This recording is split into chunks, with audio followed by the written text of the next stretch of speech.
Ladies and gentlemen, welcome back to some more Traveler Mongoose 2nd Edition Core Rulebook Update 2022.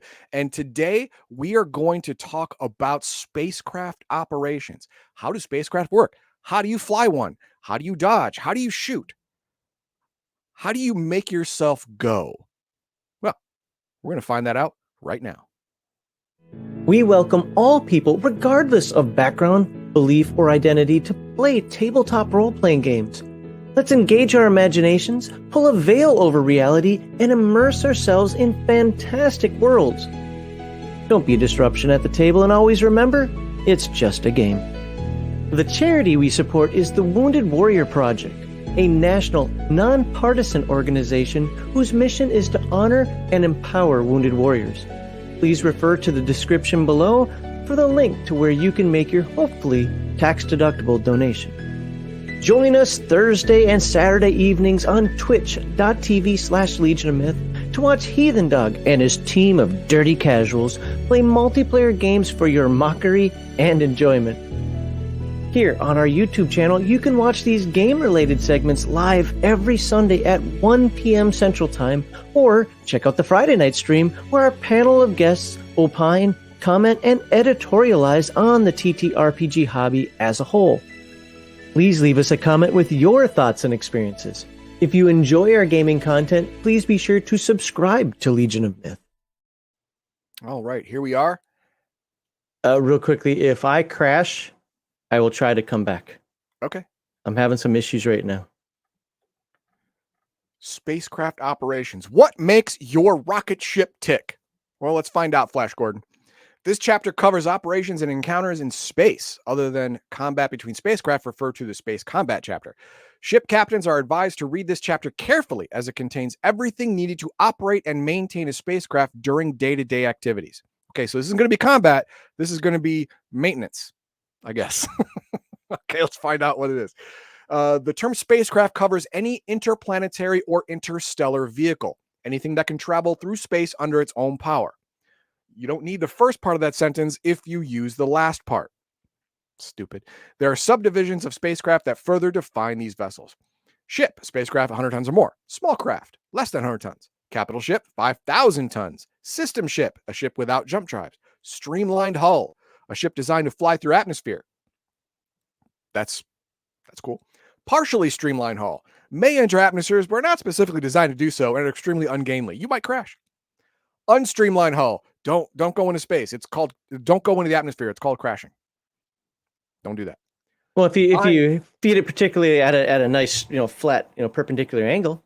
No, I think the differentiation, partially streamlined, is going to be like the old the U.S. shuttles, and unstreamlined is like a pod that has to have a parachute.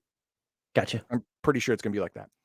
Buying a ship. Spacecraft are eye-wateringly expensive to the extent that ordinarily only the very rich, governments, or large corporations can afford them.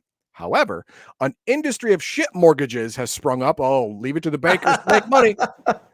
That allows individual travelers to mortgage your life for the dream of owning their own ship. So my ship has a balloon payment at the end. Yeah. You can barely make the monthly payments.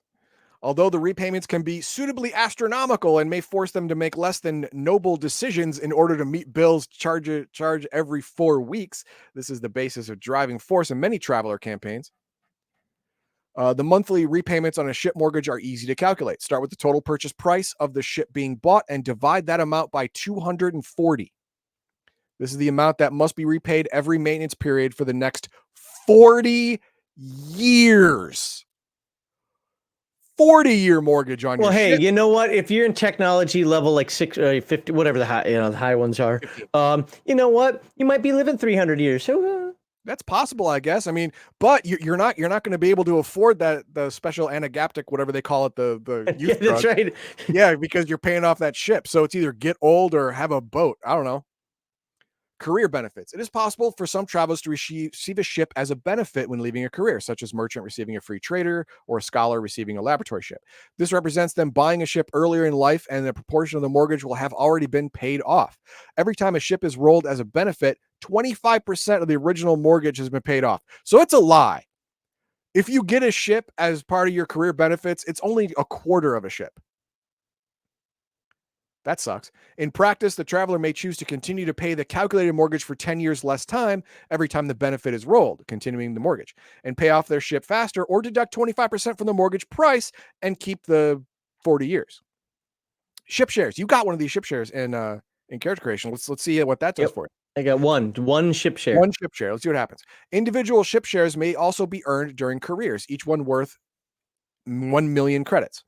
If they are put towards the purchase of a ship, deduct 1 million credits from the purchase cost of that ship for every share. Then calculate the new mortgage. Okay, well, how much does a ship cost? I want to skip ahead. I want to find out how much a ship costs. Well, I mean, we saw that a truck costs 175,000. Yeah, and that's kind of weird, but all right. Oh my God, we don't have any. Okay, I guess I'm not going to find out. I mean, you might. Do they have just a ship chapter? I guess. Space and time. We don't need that.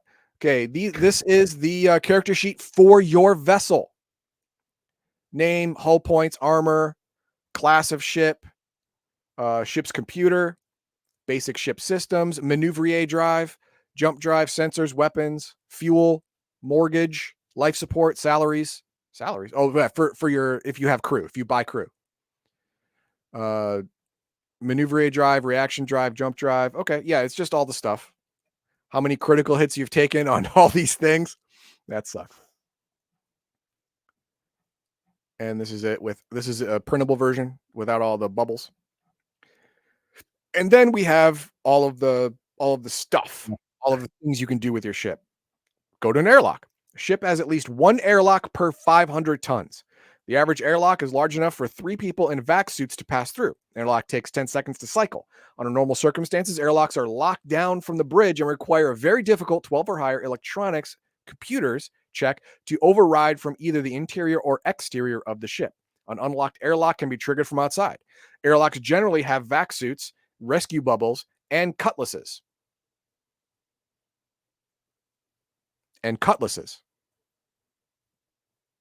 Cut things. Yeah, okay. Ships with cargo space have cargo hatches, which can effectively be used as an ad hoc airlock if needed. Atmospheric operation. Streamlined ship is designed to enter a planetary atmosphere and can function like a conventional aircraft. Partial streamlined ship allows ship to skim gas giants and enter atmosphere codes of 3 or less, acting in the same way as streamlined ships. In other atmospheres, the ship will be ponderous and unresponsive, reliant on its thrusters to keep it aloft. All pilot checks will be made at -2. An unstreamlined ship is completely non-aerodynamic, and if it enters atmosphere, it runs the risk of sustaining serious damage. Such a ship must make a pilot check at DM-4 when it enters atmosphere, and for every minute of flight.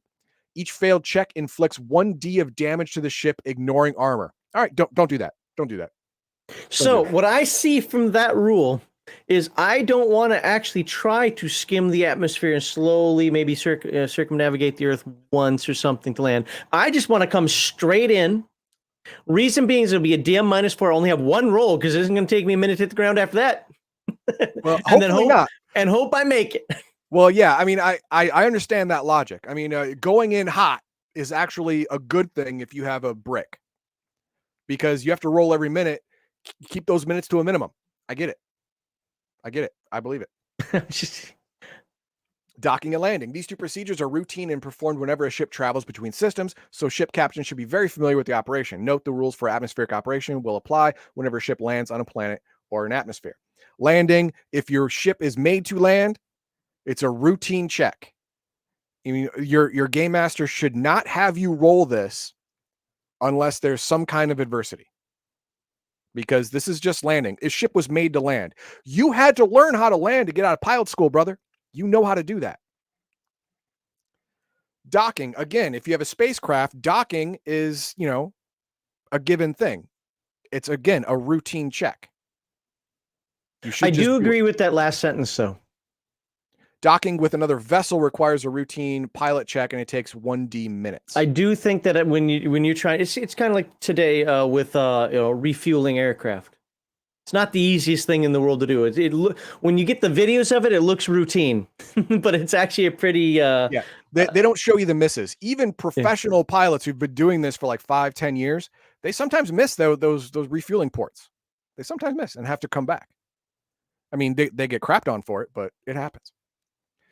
Boarding, you can dock and board. Remember, if you want to break that airlock, you need a 12 plus on your computer roll. Power. Every spacecraft has a power plant that produces an amount of power, as listed in its description in the Common Spacecraft chapter. Under normal circumstances, most ships will produce enough power to run all systems and weapons without any attention needed from the crew. However, some ships may be built underpowered, usually to fulfill a specific budgetary or design criteria. You poor, and you couldn't afford that big engine. So you should have had a Hemi, and instead you have a 4-cylinder from a hatchback. All right. Well, you're gonna take hits for that. A ship needs the following power points available for each of these listed systems. The spacecraft in the Common Spacecraft chapter have a summary of these systems, which will greatly speed play if power starts getting low. Basic ship systems includes everything from ship needs to day-to-day operations, including artificial gravity, heating, lighting, and life support. The amount of power needed for a basic ship system is equal to 20% of the total tonnage of the hull. So the bigger it is, the more you'll need just to keep the lights on and the air flowing. Makes sense. Manœuvrier drive. In order to use the manœuvrier drive, the ship requires an amount of power equal to 10% of the hull's total tonnage multiplied by the ship's maximum thrust. Okay, I'm seeing a thing here. Mass is important in this game. Jump drive. In order to use jump drive, the ship requires the amount of power equal to 10% of its hull's total tonnage multiplied by the ship's maximum jump range. Note this power requirement is only needed when the ship actually initiates a jump. At all other times, the jump drive remains inert. So if you want to save money on your power plant, you don't need to be able to use everything and the jump drive at the same time. All right? You can divert power from other things momentarily to get your jump drive going if you are at a deficit. But if you're not, then just it's okay. Shut down that life support. You'll jump. You'll be fine.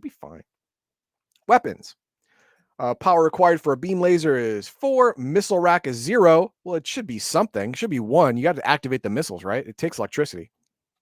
Particle beam that'd be basic system. I mean, just to get it to go, to fire off, everything's internal to the missile.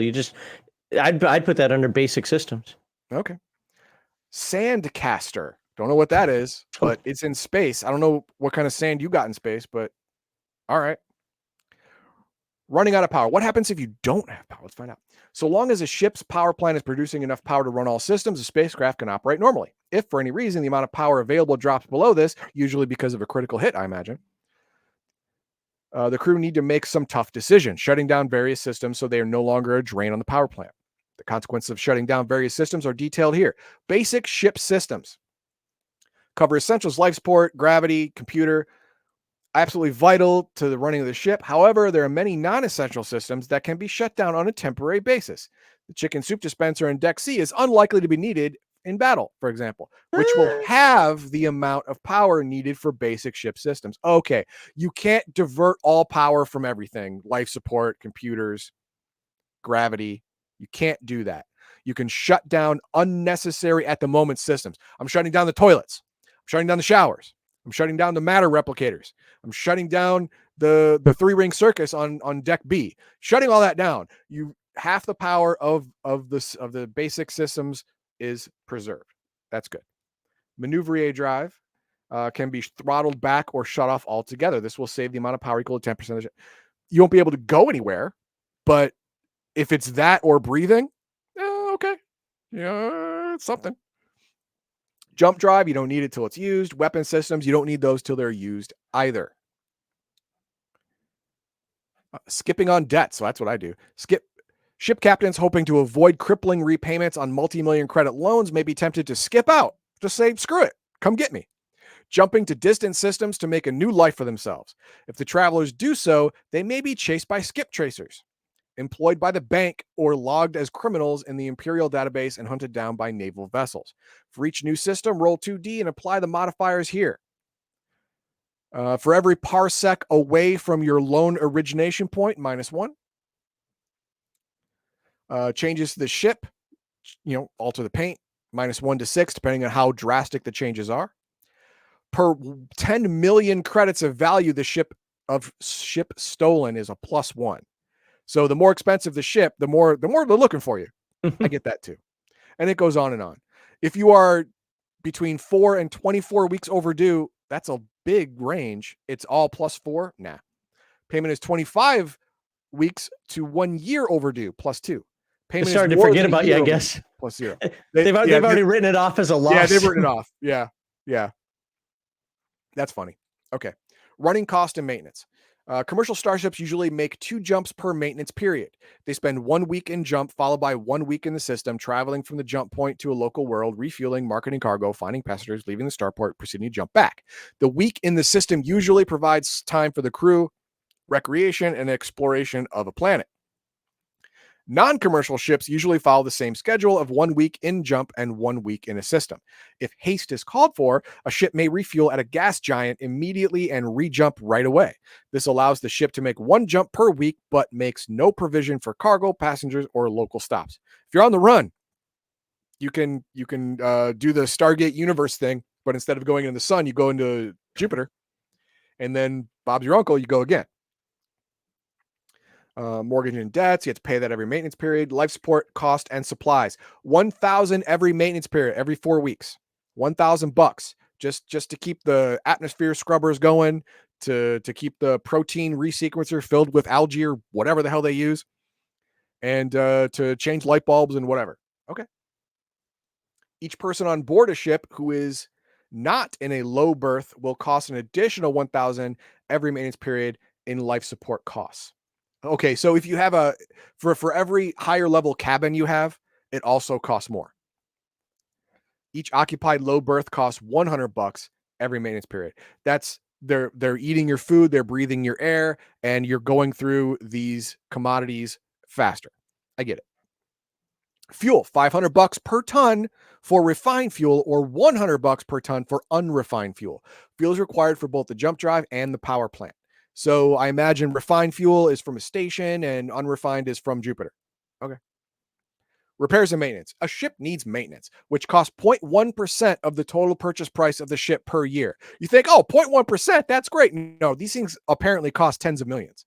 So 0.1% is still huge. Maintenance is skipped or skimped on the roll of 2 dice every subsequent maintenance period, with a DM equal to the total number of maintenance periods skipped. On an 8+, the ship suffers a critical hit. Ouch. Crew salaries every maintenance period, 4 weeks. Berthing costs, weekly cost every time you're in a starport. Okay.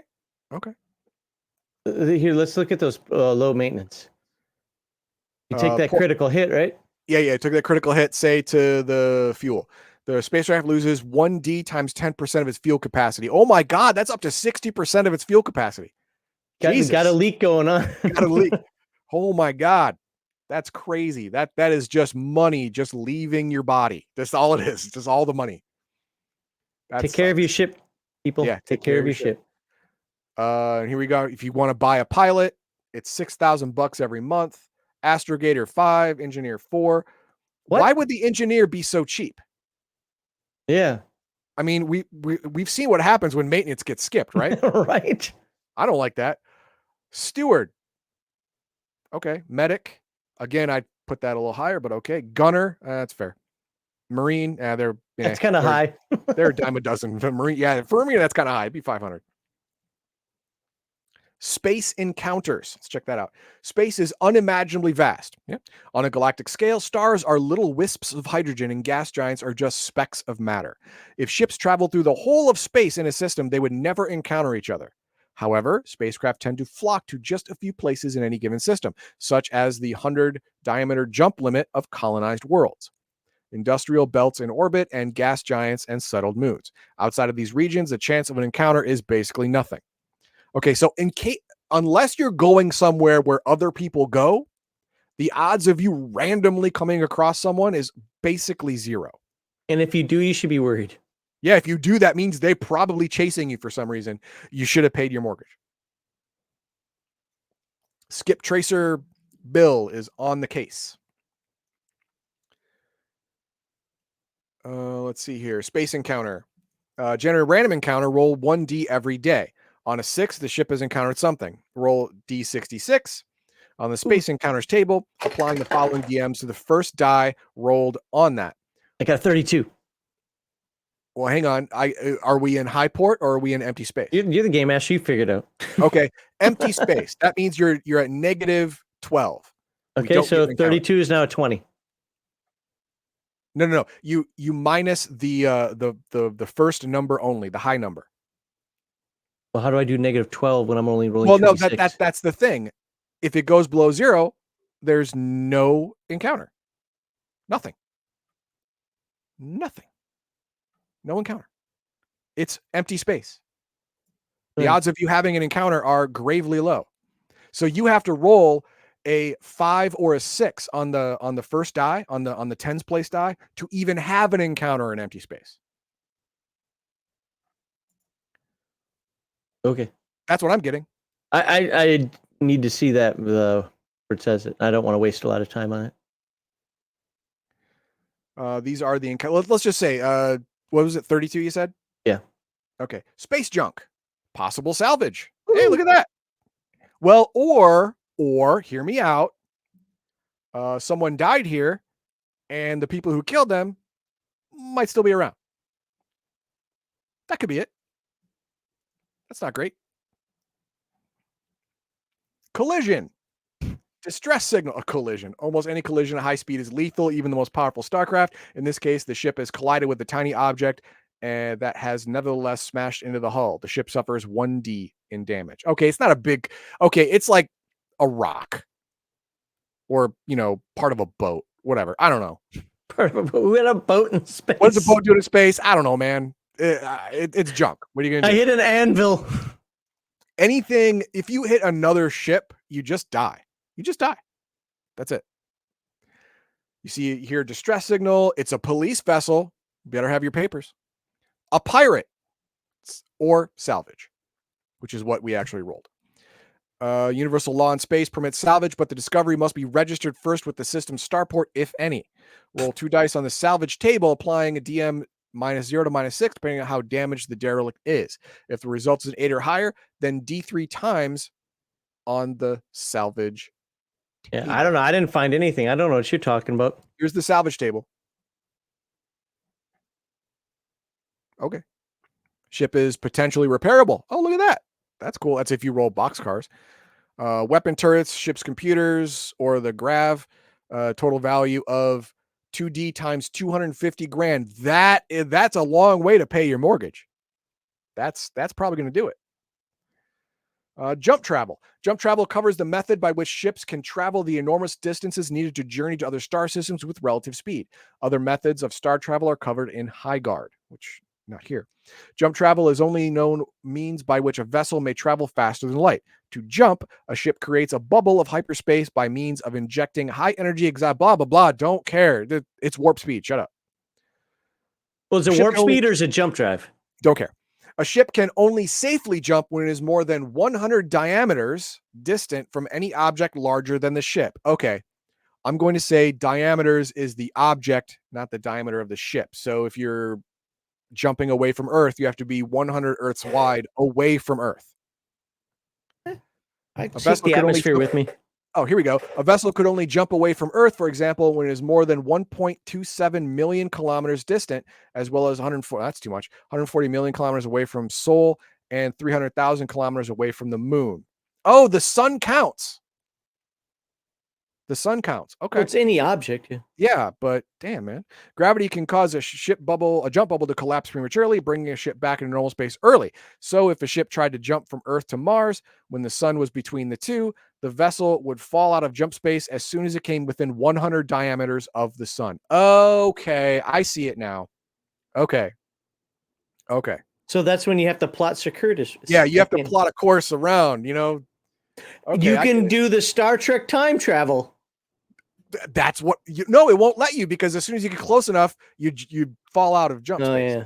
Dang it. So you can't do the Star Trek time travel thing. Damn it. Preparing for a jump. You astrogate, you got to figure out your course and then jump, divert power. A jump drive requires a tremendous amount of power to function, which must be supplied by the ship's power plant. On many vessels, especially older ships, the power plant strains to provide this much, leading to the traditional of jump dimming, where non-essential systems, including lighting, is shut down to allow for a jump.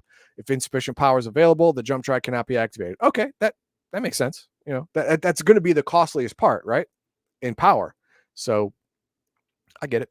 Jump travel. When making a jump, a ship will use an amount of fuel equal to 10% of its hull tonnage for every parsec jumped. For example, a 200-ton ship makes a 2-parsec jump and requires 40 tons of fuel.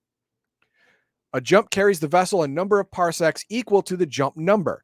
Jumps of less than 1 parsec, 3 light years, are possible and count as jump 1 for the purposes of astrogation check and fuel expenditure. So just starting a jump is a minimum fuel requirement. Okay.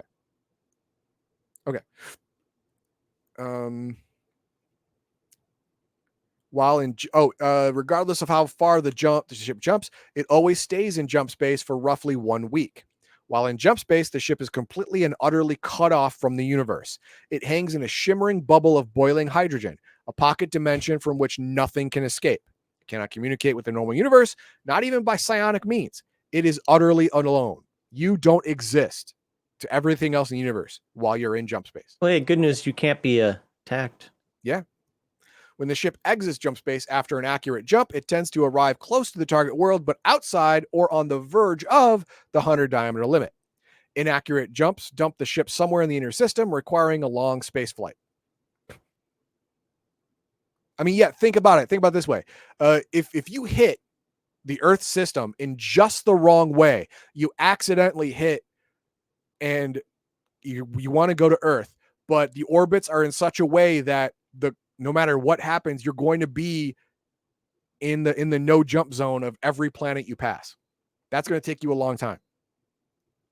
It's going to take you a long time. Missed jumps. What happens? If the engineer J drive check made to initiate a jump is failed by an effect of -1, the ship will arrive in the target system but appear 1D days later than normal. At the referee's option, roll an additional 1D. This is for the number of extra days the ship spends in jump space from the point of view of the crew. The relativity error generated by this misjump caused the difference. Okay. If the engineer fails by -2, you will arrive in the target system, but find you in a number of 100 diameters away from the intended world multiplied by 1D. Wow. You'll have a little drive to get there. You have a bit of a drive. If a worse effect is rolled, a merciful referee may wish to subject the travelers to the most survivable form of misjump, where the ship ends up 1D times 1D parsecs in a random direction, potentially in deep space. 1D times 1D parsecs away, up to 36 parsecs away. That's bad. That's bad. Hopefully you don't run out of fuel. That would suck. Passengers. You can make your mortgage by taking passengers. And there's different levels of first class, second class, third class, dipshit class. We got all of it here. High passage. The passenger gets the best possible treatment, bordering on lover-like. Receive a stateroom and 1 ton of cargo space for baggage and can expect high-quality entertainment. 1 level of steward skill is required for every 10 high passengers. So after you get 10 high passengers, you need a dedicated butler. You need Jeeves. Middle passage is generally sold on a standby basis, so middle passengers can be bumped by high passengers who arrive later. Many ships will only take middle passengers if they cannot fill staterooms with high passage clients or lack enough stewards. Baggage allowance is 100 kilograms. 1 level of steward skill is required for every 100 middle passengers. So that's why, yes, your Boeing can handle 170 passengers, but I only have 2 flight attendants. That sucks. Well, that's the bare minimum. Shut up. Basic passage. This is called Jack dies in the water. It's also called steerage. This is where the ship's captain tries to fill all available space with low-paying passengers, the dregs of society that if they complain, you can just airlock them and no one will care. You already got their money. The bottom of the ship just opens up as one big... Dump them all out. Screw it. It is generally considered more trouble than it's worth, but there is nearly always someone desperate enough to use basic passage.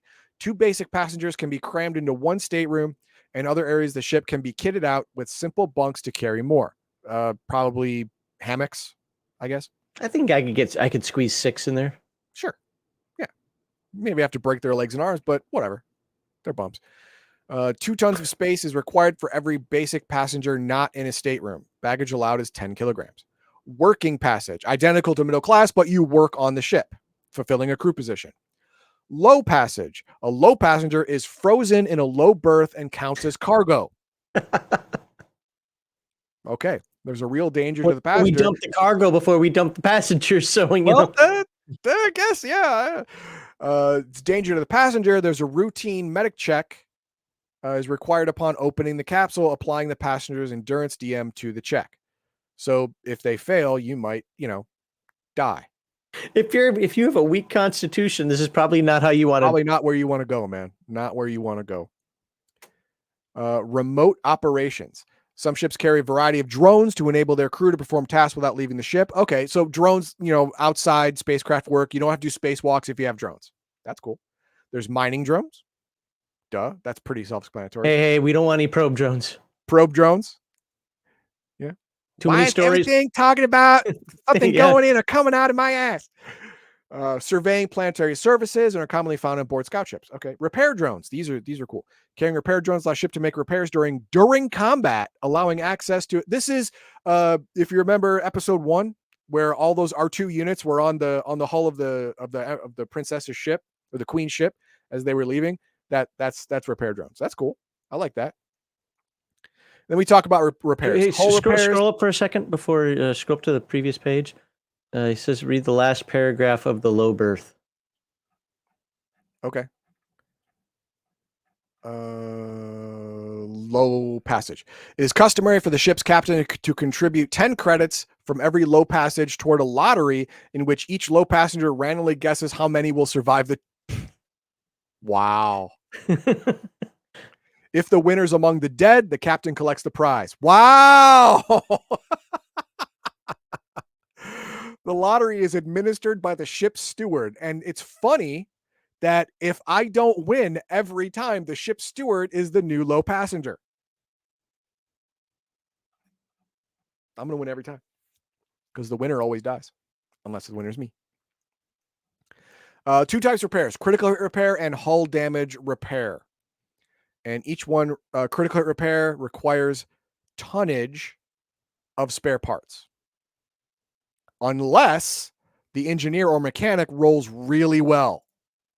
Yeah, if you get 6 over your target number, you don't even need spare parts. Oh, it's unplugged. It's I can plug it back in. It's fine. It's great. Sensors. All spacecraft have advanced sensors that allow them to spot potential threats and items of interest from possibly thousands of kilometers away. Under normal circumstances, an electronic sensors check is all that's required to detect and identify a target that has moved into range of sensors. What information can be determined depends on the type of sensors employed. Sensor visual, all electronically enhanced telescopes, cameras. Thermal, picking up heat emissions. EM, detecting emissions across the EM spectrum from low frequency radio waves to gamma rays. Usually tachyons. Well, it usually means if something is powered, unless it's specifically shielded, you're going to detect it. It's Star Trek. It's tachyons. They solve everything. Yeah, tachyons do solve everything. Radar or LiDAR. If something is not giving off any kind of radiation, then using radar will detect it physically. NAS, neural activity scanner. This detects life. Well, thinking life. Densitometer determines internal structure and makeup of an object through its natural gravity. All right, whatever. It's improved. Yeah, sensor target, depending on how far away. Visual at distance, you got nothing. Think about it. If you're just using cameras and trying to find something in the vastness of space, good luck, man. Unless you can already see it and zoom in on it, you're not going to find it. Sorry. That's just how space works, man. I don't know what to tell you. Sensor detail, full, limited, or minimal.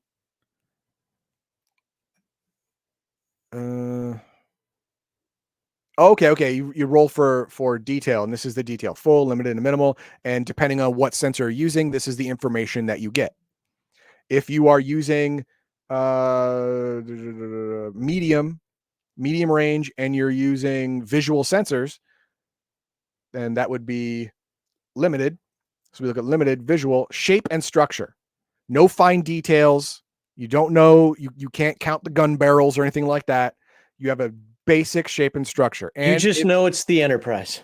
Yeah. Or you know it's a ship shape, it's a Constitution class. Exactly. You know it's a Constitution or a Galaxy or whatever class ship, but you don't know the specificity of it. Okay. That makes sense. Ship computers. Specialized computers. Okay. The computers installed on board ships to run their systems are a great deal more powerful than those commonly used planetside. Don't know why.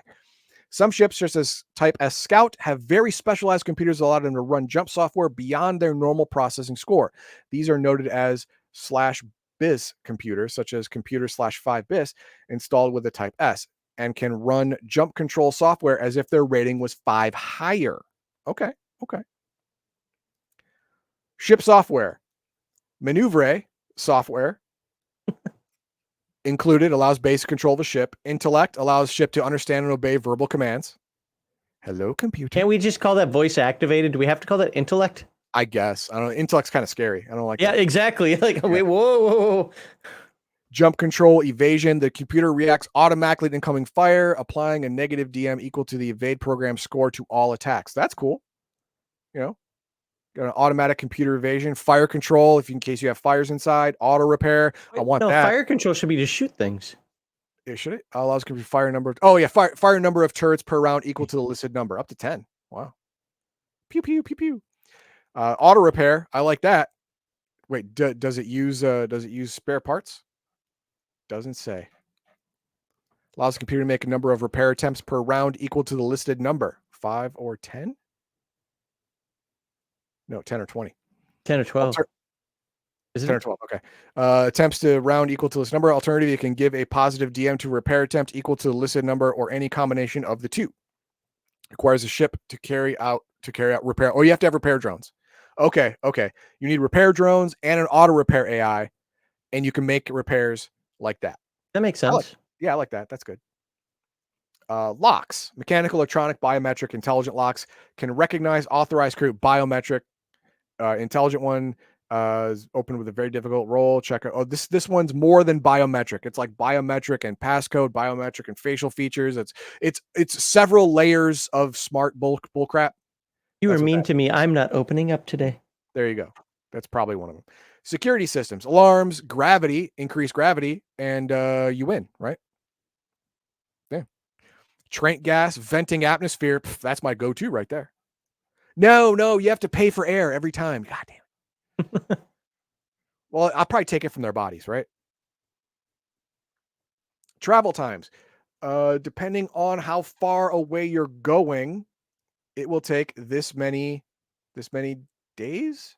What's this G? Let's find out what 1 G means. Gravity. It's acceleration. Acceleration. Okay. Oh, I see. What you do is, if you're doing, like, say, like a 2G burn, is you go in half the distance at 2G, you flip the ship around, and then you slow down. You decelerate at 2G. Gotcha. So you're going faster. At least that's how it's done in battle time. This is for normal space flight. Okay, that's fine. Time it takes, depending on, and that's it. That is it. Okay, so now we know how your ship works. It's going to cost you an arm and a leg. We're not going to know. We don't know ship costs. We haven't gotten a list of ships yet. Apparently, there are a couple examples in the book, but it didn't give me monies. Spacecraft construction. I don't want to build it. I want to know how much one just costs. Just the power plant is $500,000 to $2 million. Just the power plant. Just the engine. That's crazy. I own 1 share. And you own 1 share, which means you've 1 million. I own half of a power plant. Half of a good one, yeah. Yeah. Here we go. Common spacecraft. Here we are. Maneuver. Here we go. A scout or courier ship.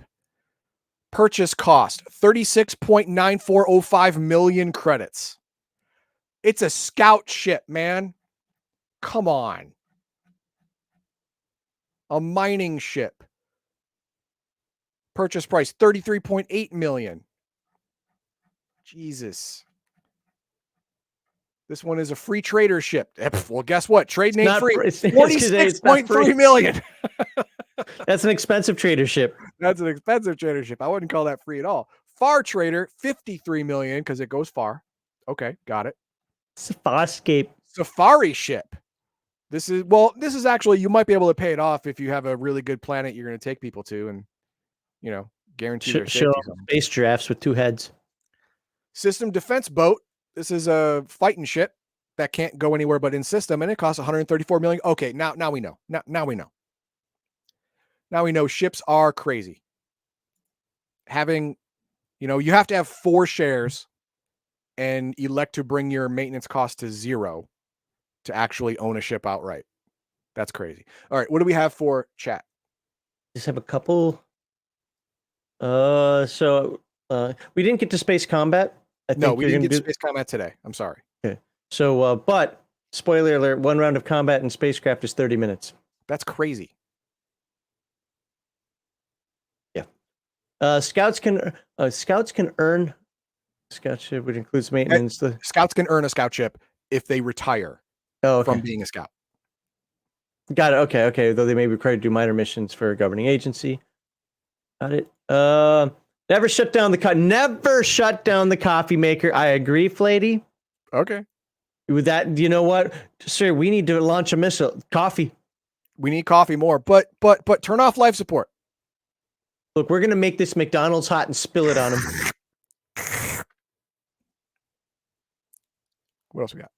And the last one is Pitch Black is an unofficial traveler story. Okay, I didn't know that. Might be. Well, the worlds seem very similar so far. That's all I had. All right, great. And next time, in the next segment, we will be looking at psionics. Now, does psionics work in this game? Does it seem like a bulky add-on like many other games? Well, we'll find out. Well, those of us who are watching now will find out, now. You're going to find out on Friday. Yes. If not, then you're going to find out several days from now, which is the new now, the Spaceballs now.